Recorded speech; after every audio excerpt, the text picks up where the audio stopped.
அனைவருக்கும் இனிய காலை வணக்கம். உங்களால் வெற்றி பெற்று வேலைக்கு செல்ல முடியும் என்கின்ற தன்னம்பிக்கையோடு தொடர்ந்து படிச்சுக்கிட்டே இருந்தீங்கன்னா வரவிருக்கக்கூடிய முதுகலை ஆசிரியர் தேர்வில் நல்ல மதிப்பெண்கள் பெற்று நீங்கள் அனைவரும் அரசு பள்ளி முதுகலை ஆசிரியராக முடியும். அதற்கு என்னுடைய சார்பாக மனமார்ந்த வாழ்த்துக்கள். டிஆர்பி ஆனுவல் பேனர் 2025 ஆகஸ்ட் 2025 தேர்விற்கான நோட்டிஃபிகேஷன் வரும்னு சொல்லியிருக்காங்க. நம்மளுடைய இலக்கு நோட்டிஃபிகேஷனுக்கு முன்னாடியே சிலபஸ் கவர் பண்ணி இந்த எக்ஸாமுக்கு ரெடியாகிடணும்.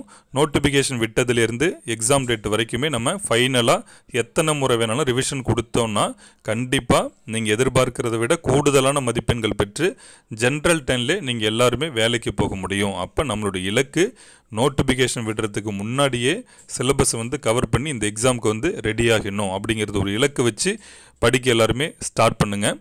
இந்த வீடியோவில் ஒரு யூனிட்டுக்கான ஸ்டடி பிளான், அதாவது ஒரு 6 நாட்கள் ஒரு யூனிட்டுக்கான ஸ்டடி பிளான் நம்ம இந்த வீடியோவில் பார்க்கலாம். ஏன் நான் 6 நாட்கள் சொல்லியிருக்கேன் அப்படின்னு கேட்டிங்கன்னா, நமக்கு ஆகஸ்ட் மாதத்தை விட்டுரும், மீதி 2 மாதங்கள் இருக்குது, ஜூன் ஜூலை. இந்த 2 மாதத்துக்குள்ளாரையே நம்ம இந்த எக்ஸாமுக்கு ரெடி ஆகிட முடியும் எல்லாராலையுமே. ஏன்னா ஏற்கனவே நீங்கள் எல்லாருமே படிக்க ஸ்டார்ட் பண்ணி படிச்சுட்ருப்பீங்க.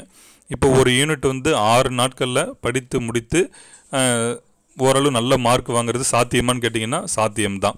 நிறைய பேர் சொல்லுவாங்க சொல்கிறது ஈஸி செய்கிறது கஷ்டம் தான் பொதுவாக எல்லாருமே சொல்லுவாங்க. என்கிட்ட நிறைய பேர் சொல்லியிருக்காங்க. ஆனால் நான் எப்படி சொல்கிறேன் அப்படின்னு கேட்டிங்கன்னா, சொல்கிறது தான் கஷ்டம், செய்கிறது ஈஸியாக செஞ்சிடலாம். என்ன சொல்கிறது கஷ்டம்? இப்போ நான் சொல்கிறேன்ல, நான் படிக்கிற டைமில் நான் வேலைக்கு வர டைமாக இருந்தாலும் சரி தான், நான் இப்போ உங்ககிட்ட சொல்கிறேன்ல, ஒரு யூனிட்டை 6 நாட்களுக்குள்ளார என்னால் படித்து முடிக்க முடியும். படித்து முடித்து ரிவிஷனும் பண்ணி ப்ரீவியஸ் இயர் கொஷின் பேப்பரும் அனாலிசிஸ் பண்ணி அந்த யூனிட்லேருந்து பிஜிடிஆர்பி எக்ஸாமில் 10 கேள்வி கேட்டாலும் 15 கேள்வி கேட்டாலும் ஃபுல் மார்க் என்னால் எடுக்க முடியும். நான் ஒரு கான்ஃபிடென்ட்டோடு சொல்கிறேன்ல. அப்போ இதை எல்லாராலுமே சொல்ல முடியாது. அப்போ சொல்கிறது தான் கஷ்டமே தவிர செய்கிறது அப்படி நம்ம ஒரு மனதுக்குள்ளார அப்படி ஒரு எண்ணம் வந்துச்சுனாலே நம்ம கண்டிப்பாக அந்த 6 நாட்களுக்குள்ளார முடிக்க முடியும் நான் நினைக்கிறேன். நான் ஏற்கனவே செஞ்சுருக்கேன். ஒவ்வொரு யூனிட்டுக்குமே ஒவ்வொரு மேஜருக்குமே கொஞ்சம் டஃப்பாக தான் இருக்கும், நான் இல்லைன்னு சொல்ல. ட்ரை பண்ணி தான் பார்க்குவோமே, நம்ம ஏன் மாற்றி மாற்றி யோசிக்கிறோம்? 10 நாள் ஆகுது, 1 மாதம் ஆகுது, 1.5 மாதம் ஆகுது, இப்படிலாம் சொல்லிக்கிட்டே இருந்து நம்ம என்ன செய்ய போகிறோம்? ஒன்றும் செய்ய போகிறதில்ல. அதனால் நம்மளால் முடியும் கண்டிப்பாக. முதல்ல இந்த மாதிரி பாசிட்டிவாக திங்க் பண்ணுங்கள். 6 நாட்களுக்குள்ளார முடியும் நான் சொல்கிறேன். இதே மாதிரி நீங்களே மனதுக்குள்ளார இப்படி ஒரு எண்ணம் வர வச்சுக்கிட்டு படித்து பாருங்களேன், அதுக்கப்புறம் நல்லாயிருக்கும். எப்பயுமே படிக்க ஸ்டார்ட் பண்ணுறதுக்கு முன்னாடி இந்த எக்ஸாமில் நம்ம படித்து நல்லா மார்க் வாங்கி வேலைக்கு போயிடுவோங்கிற நம்பிக்கை உங்களுக்குள்ளார இருக்கணும், இன்ட்ரெஸ்ட் இருக்கணும். அது எப்பயுமே உங்களை விட்டு போகவே கூடாது. ஒரு யூனிட் படிக்கிறோமா, அந்த யூனிட் படிக்கிறதுக்கு முன்னாடி நம்ம இந்த யூனிட் நல்லா ஹார்ட் ஒர்க் பண்ணுறோம், நல்லா ரிவிஷன் செஞ்சிடறோம், ப்ரீவியஸ் இயர் கொஸ்டின் பேப்பரும் பார்த்துட்டு எக்ஸாம் அன்னைக்கு இந்த யூனிட்லேருந்து எவ்வளோ வினாக்கள் வந்தாலும் நம்மளால் மேக்ஸிமம் மார்க் எடுக்க முடியும் அப்படிங்கிற ஒரு கான்ஃபிடென்ட் உங்களுக்குள்ளார வர வச்சுக்கிட்டு இன்ட்ரெஸ்ட்டோடு படித்தா கண்டிப்பாக 6 நாட்களுக்குள்ளார முழுமையாக ஒரு யூனிட்டை நம்ம படித்து முடிச்சிடலாம். மேக்ஸிமம் மார்க் ஸ்கோர் பண்ணிடலாம். நம்ம மேஜரில் நம்ம எந்த அளவுக்கு ஹார்ட் ஒர்க் பண்ணுறோமோ அந்த அளவுக்கு தான் மார்க் வரும். இது எஜுகேஷன் சைக்காலஜி ஜிகே போல் கிடையாது. நம்ம எந்த அளவுக்கு எஃபோர்ட் கொடுக்குறோமோ அந்த அளவுக்கு மார்க் வரப்போகுது. நீங்கள் நல்லா ஹார்ட் ஒர்க் பண்ணிங்கன்னா ஒரு மேஜர் இந்த ஒரு யூனிட்டில் 10 கேள்வி கேட்குறேன்னா 10க்கு 10 அடிக்க முடியும். இல்லை நீங்கள் எப்படி ப்ரிப்பரேஷன் கொஞ்சம் கம்மியாக இருந்தால் 10க்கு 8, 7, 6, 5, 4, 3, 2, 1 எதுவுமே ப்ரிப்பேர் பண்ணாமல் போனால் எதுவுமே மார்க் எடுக்க முடியாது. அப்போ நம்மக்கிட்ட தான் எல்லாமே இருக்குது. நம்ம எந்த அளவுக்கு ஹார்ட் ஒர்க் பண்ணுறோமோ அந்த அளவுக்கு மார்க் நம்ம மேஜரில் கிடைக்கும். நான் தான் சொல்லிகிட்டே இருக்கேன், அந்த 110 மார்க்கு மேக்ஸிமம் நம்ம எஃபோர்ட் கொடுத்தோன்னா 110மே நீ எடுக்க முடியுங்கிற கான்ஃபிடென்ட் இருக்கும். அட்லீஸ்ட் நம்ம எதிர்பார்க்கறத விட 100 மார்க்காவது கண்டிப்பாக எல்லாராலையுமே எடுக்க முடியும். அப்போ நம்ம மேக்ஸிமம் எஃபோர்ட் கொடுக்கணும். இன்ட்ரெஸ்ட்டோடு படிச்சிங்கன்னா போதும். இப்போ நம்ம 6 நாட்கள் சொல்கிறோம். அதிகாலை 4:30 மணியிலிருந்து இரவு 10 மணிக்கு வரைக்கும் நீங்கள் என்ன ஒர்க் பண்ணாலும் சரி தான், இல்லை டீச்சிங் ஃபீல்டாக இருந்தாலும் சரி தான், வேறு ஏதாவது ஒர்க் பண்ணாலும் பிரச்சனையே கிடையாது. நமக்கு இதுதான் டைம் கிடைச்சிருக்குன்னா அதை தான் நீங்கள் பயன்படுத்தணும். இல்லாததை பற்றி யோசிக்கக்கூடாது. எந்த டைம் வேணாலும் கிடைச்சதை படிங்க, அவ்வளோதான். ஆனால் காலைல 4:30 மணிலேருந்து இரவு 10 மணி வரைக்கும் உங்களுக்கு எந்தெந்த டைம்லாம் கிடைக்குதோ ஃபுல்லாகவே நம்ம படிக்கிறது மட்டும்தான் நம்மளுக்கு வேலை. இப்போ எப்பயோ சைடில் படிக்கக்கூடாது. நமக்கு முழு வேலையே படிக்கிறது. அப்போ நானும் ஒர்க் பண்ணிக்கிட்டு தான் படித்தேன். நான் கிடைக்கிற டைம்லாம் யோசிச்சுக்கிட்டே இருப்பேன். பிரேக் டைமில் கூட வீட்டில் இருந்தாலும் சரி, காலேஜில் ஒர்க் பண்ணும்போதும் சொல்லி பார்த்துக்கிட்டே இருப்பேன். அந்த யூனிட்டை அப்படியே ரிவைஸ் பண்ணி பார்த்துக்கிட்டே இருப்பேன். இந்த டாப்பிக்லாம் வருது, அதில் இந்த கான்செப்ட்லாம் சொல்லி பார்த்துக்கிட்டே வரக்குள்ளே எனக்கு ஒரு டவுட் வரும். டவுட் வந்தோடனே என்ன செய்வேன், சரி அப்புறம் பார்த்துக்கலான்னு நினைக்க மாட்டேன். உடனே எடுத்து அந்த டவுட்டை கிளியர் பண்ணால் மட்டும்தான் எனக்கு ஒரு சாட்டிஸ்ஃபேக்ஷன் கிடைக்கும். இப்போது உங்களுக்கும் அப்படி தான் இருக்கணும். சரிங்களா? அதனால் நான் ஏற்கனவே சொல்லியிருக்கேன். இப்போ நீங்கள் ஒரு டயர்டாக இருக்கக்குள்ள, கொஞ்சம் நம்ம டிப்ரெஷனாக இருக்கக்குள்ள இது செஞ்சால் நல்லாயிருக்கும், நம்ம கொஞ்சம் ரிலாக்ஸாக இருப்போம், பாட்டு கேட்டால் நல்லாயிருக்கும், கொஞ்சம் வாக்கிங் போனால் நல்லாயிருக்கும், இது மாதிரிலாம் சொல்லுவோம். ஆனால் நான் எப்படி நினைக்கிறேன்னா, நம்ம இந்த மாதிரி டைமில் வந்து படித்தா நல்லாயிருக்கும் அப்படிங்கிற யோசிக்கிற அளவுக்கு நம்ம வந்து ப்ரிப்பரேஷன் செஞ்சால் போதும். இப்போ எனக்குலாம் அப்படி தான். நான் கொஞ்சம் படித்தோன்னா எனக்கு கொஞ்சம் ரிலாக்ஸ் ஆன மாதிரி இருக்கும்.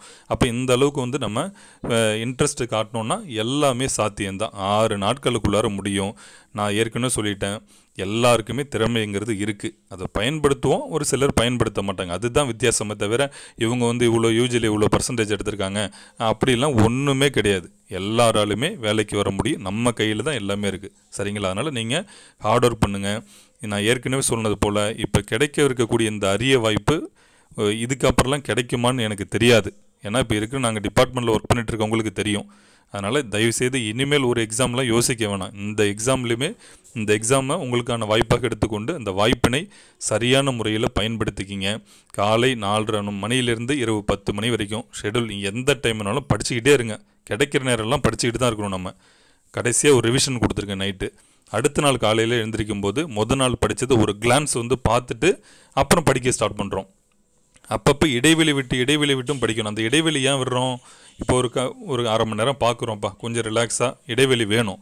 அந்த இடைவெளியில் என்ன செய்யணும்? அந்த படித்ததை ரிவைஸ் பண்ணி பார்த்துக்கிட்டே சொல்லி பார்த்துக்கிட்டு கொஞ்சம் ரிலாக்ஸாக போயிட்டு வரலாம். சரிங்களா? அப்போ 2வது நாள் நீங்கள் ப்ரிப்பரேஷன் பண்ணலாம். அன்றைக்கி நைட்டு வந்து நாள் படித்தது 2வது நாள் படித்தது சேர்த்து பார்க்குறோம். அடுத்து 3வது நாள் இப்படி கண்டினியூவாக நம்ம வந்து பார்த்துக்கிட்டே இருக்கக்குள்ள கண்டிப்பாக அது வந்து உங்களுக்கு பெரிய சக்ஸஸ் வந்து கொடுக்கும். எல்லாருமே என்ன சொல்லுவாங்கன்னா, நான் படிச்சுட்டு மறுபடியும் பார்க்கக்குள்ள புதிதாக படிக்கிற மாதிரி இருக்குன்னு சொல்லுவாங்க. உங்களுக்கு மட்டும் கிடையாது, எல்லாருக்குமே அப்படி தான் இருக்கும். உங்களுக்கு மட்டும் கிடையாது, எல்லாருக்குமே அப்படி தான் இருக்கும். அதனால் அது ஒரு காரணம் காட்டிக்கிட்டு படிக்காமல் இருக்கக்கூடாது. எல்லாருக்குமே ஒரு டைம் பார்த்துட்டு மறுபடியும் பார்த்தா புதிதாக படிக்கிற மாதிரி தான் இருக்கும். அப்படி தான் இருக்கணும். சரிங்களா? அதை பற்றி நீங்கள் வந்து ஒரி பண்ணிக்கக்கூடாது. எல்லாருக்குமே அப்படி தான் இருக்கும். புதிய பாடத்திட்டமாக உங்களுக்கு மட்டும் புதிய பாடத்திட்டம் இல்லை, தேர்வு எழுதக்கூடிய எல்லா ஆசிரியர்களுக்குமே இந்த 2025 நியூ சிலபஸ் படி தான் எக்ஸாம் நடக்க போகுது. அப்போ நம்ம அப்படி தான் எடுத்துக்கணுமே தவிர நீங்கள் நெகட்டிவாலாம் எதுலேயுமே யோசிக்கவே கூடாது. 6 நாட்களுக்குள்ளார முடிக்க முடியும் நிச்சயமாக. படிங்க, நல்லா நான் சொன்னது போல் கண்டினியூவாக படிச்சுக்கிட்டே இருங்க. இன்ட்ரெஸ்ட்டோடு படிங்க. நிறைய நேரங்கள் வந்து பயன்படுத்துங்க. எவ்வளவு நேரம் படிக்கிறோங்கிறது முக்கியம் இல்லை, எவ்வளோ நேரம் இன்ட்ரெஸ்ட்டோடு படிக்கிறோம், நம்மளுக்கு கவன சிதறல் இல்லாமல் படிக்கிறோங்கிறதுல தான் இருக்குது. அதனால் இந்த வாய்ப்பை வந்து நீங்கள் பயன்படுத்திக்கணும்.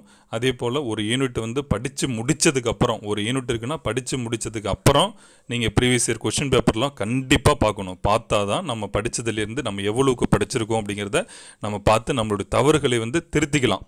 சரிங்களா? படித்து முடித்ததுக்கப்புறம் ப்ரீவியஸ் இயர் கொஷின் பேப்பர் எல்லாமே பாருங்கள்.